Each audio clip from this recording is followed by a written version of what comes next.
Imagine stepping away from a remarkable career performing open-heart surgery only to find a new way to save children's lives through music and story. Dr. Wilhelm Lichtenberg has navigated the end of his surgical career by embracing a profound new chapter as a musician and author, all while raising critical funds for children awaiting life-saving heart surgery through Young Hearts Africa. Dr. Lichtenberg joins us now to chat about this. Doctor, thank you. Thank you for joining us. It's wonderful to have you on the program. Thank you very much, Leanne. Thanks for the opportunity. Good morning. I mean, just reading your introduction and, what you've done, you've spent your career performing life-saving open-heart surgery. What was the moment like when you actually realized that that chapter of what is a calling, your surgical career, was closing purely for health reasons? It was quite an adjustment. I'd seen it coming for a number of years because it was a slow creeping illness affecting my hands. But I think the decision to stop was actually made itself. If one can't do the best possible operation for your patient, one shouldn't do any operation. And once I realized that, it was actually quite easy to make the decision, although the adjustment to life without surgery was a lot easier said than done. I can imagine. I mean, at the end of the day, like I mentioned, it is certainly a calling, the field that you go into, and having to stop it purely because of your hands and health reasons must be quite difficult. However, this is a great lesson in this because you transitioned from that into your other passion, which was music and writing. Is that major shift from the operating room, but it's two passions that suddenly you've been able to live out. So when did music come into play? Well, music was always a very big part of my life, thanks to my father. So I grew up in a house where there was always music. I played in a symphony orchestra when I was a student. And I'd always had the dream of being an opera singer. My father said to me, "No, you can practice medicine and sing in your spare time, but not the other way around." So music was always there. And at some stage a few years ago, I decided, just for my own sanity and for my own enjoyment, to start taking some proper structured singing lessons. And it just developed from there. And so I've really enjoyed quite a bit of success and with the singing. And then I picked up my trumpet again a few months ago and joined a symphony orchestra here in the Winelands. Wow. And so I'm making a lot more music, and I'm really enjoying it. Isn't that a stunning lesson? I mean, I think I've learned so much from that because, when you have a passion, and you know what it's like, your son or daughter comes and tells you, "Mom, I want to be a rock singer," and you're like, "No, you're not. You're going to be a doctor." But that passion and that burn inside of you never ever goes. So it's actually wonderful to have both because you never know what's going to happen in life. And I think you're the living testimony of that. As much as you can, keep your passions burning. But, I suppose choose the one that can make you more money at the time.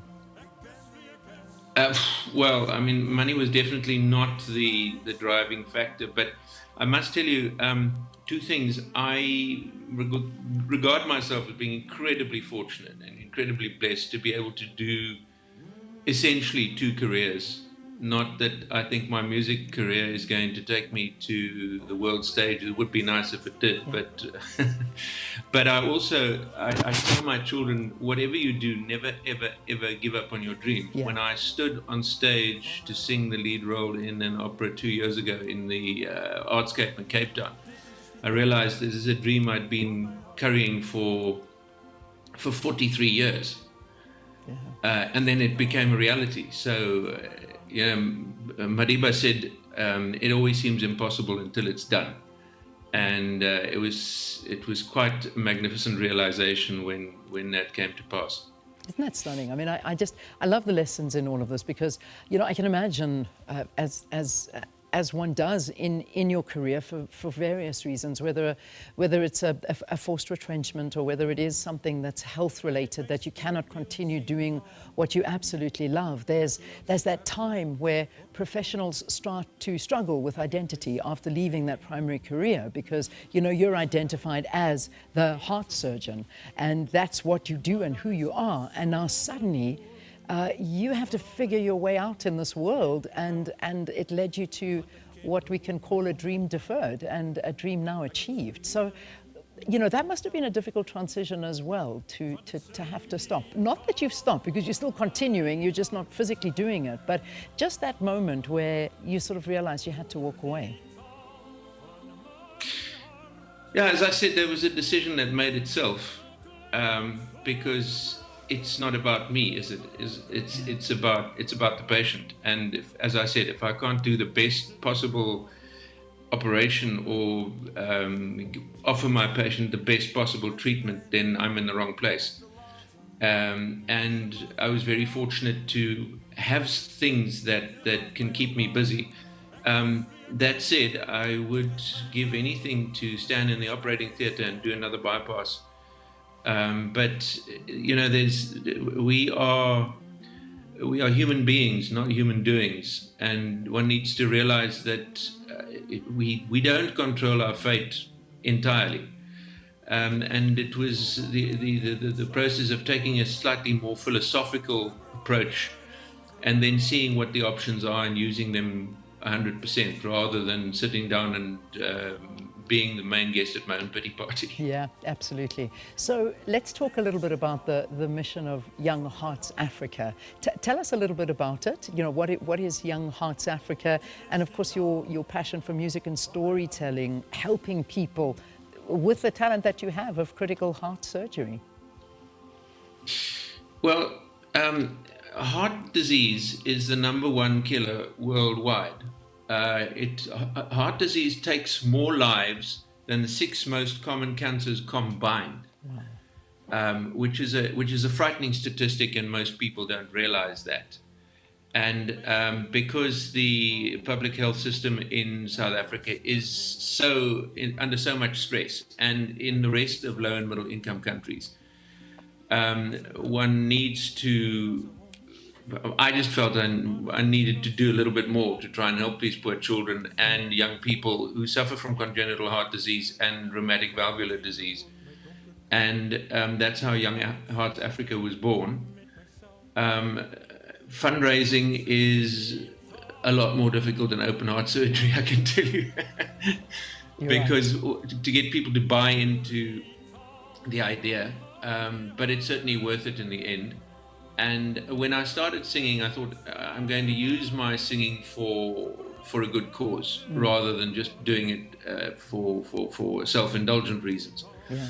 And that's how Young Hearts Africa was born. And I'm particularly excited about this recent release of ours, which was written by a friend of mine called Pierre Robertson, who's an incredibly talented musician. And he's actually a poet. And he wrote the lyrics for this in Afrikaans, and then wrote the melody to it, and decided that because it's a sort of classical crossover thing, and somebody has in the past referred to me as a Buddha Bocelli. Yeah.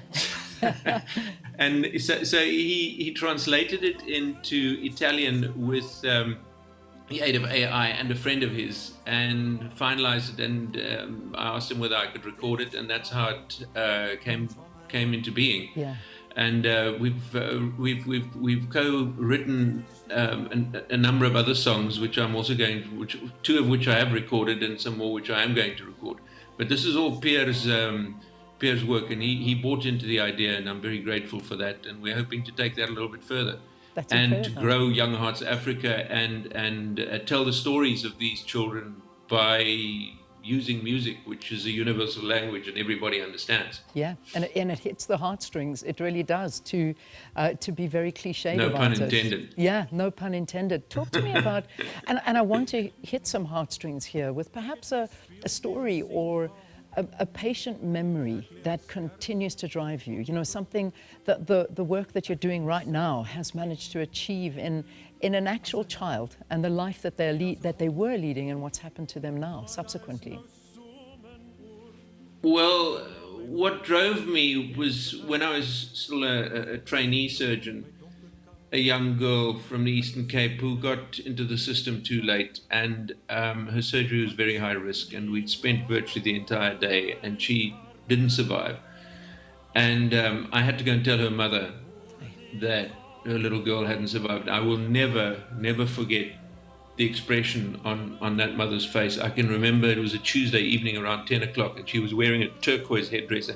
That face was just, and that stayed with me, and that's been my driving force. Yeah. And we've managed to raise enough funds to operate on 32 children at Red Cross Hospital. So we like to think of it as having saved a classroom full of children from inevitable death, and my aim is to raise enough funds to save an entire school. Yeah, I mean that's it's a beautiful story. It's a very sad story, but the bottom line is that from the pain of the mother and that child, 30-something lives have now been saved, and that's something to walk away with and feel very, very proud about. Some kids, and I'm going to take this opportunity to perhaps educate our viewers in terms of heart conditions in children, because it's not something that you think of. You're always thinking of an older person and heart conditions that develop for various reasons. But obviously in children, this is something that we need to look out for as well. Some that are born with it, and that's the way it is. But are you seeing these develop earlier in a child, even if they're not born with it? That's a difficult question to answer. Let me approach it this way. Heart defects are the most common congenital defect of all, and the other very, very big problem in low and middle income countries in South Africa is rheumatic valvular disease, where children get a streptococcal throat infection, and because it is left untended, they eventually develop valvular heart defects. And it is a preventable disease in the sense that if these infections can be treated timeously at primary health facilities, then one can avoid the sequelae. But the reality is that these children aren't seen soon enough, and also maternal health and care during pregnancy is also a contributing factor to children being born with defects.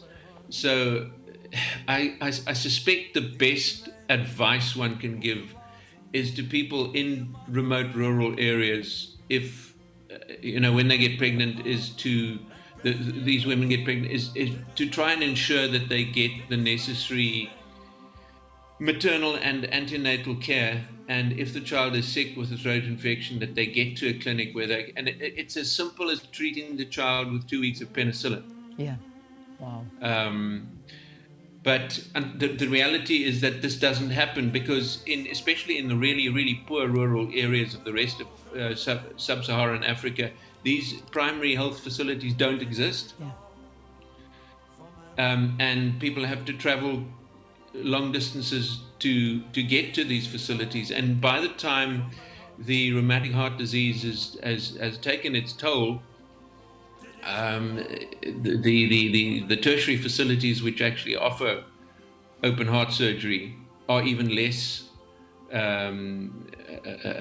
easy to access in these remote areas. I mean, South Africa has, if I can tell you, there's one pediatric cardiac surgeon per 2 million children in this country. Wow. That's a startling. We have 9 facilities doing open heart surgery. 9 facilities doing open heart surgery for a population of over 50 million. Yeah. We need more, which is why we're trying to do a little, contribute something with Young Hearts Africa. Okay, I love that. So as I sort of start saying goodbye to you, how do people help? I'm hoping that we've reached out to many people that want to in some way contribute or get in touch with Young Hearts Africa with your music, your vision, and to try and help you save lives. What do they do? How do they get involved? They can access our website. It's www.youngheartsafrica.org, and have a wander around the website. And then we have a donations page. You know, if every single medical doctor in South Africa donates 100 rand, which is less than the price of a meal at the Spur or at Kentucky for that matter, it donates 100 rand. We can raise enough money to operate at least 10 children. Wow, yeah. I recently swam the crossing from Robben Island to Bloberg to raise funds, and the response was lukewarm at best. And so if people are aware of this dilemma we have in this country, go to our website and have a look and just donate whatever one can. Every single little drop helps to fill the bucket in the end.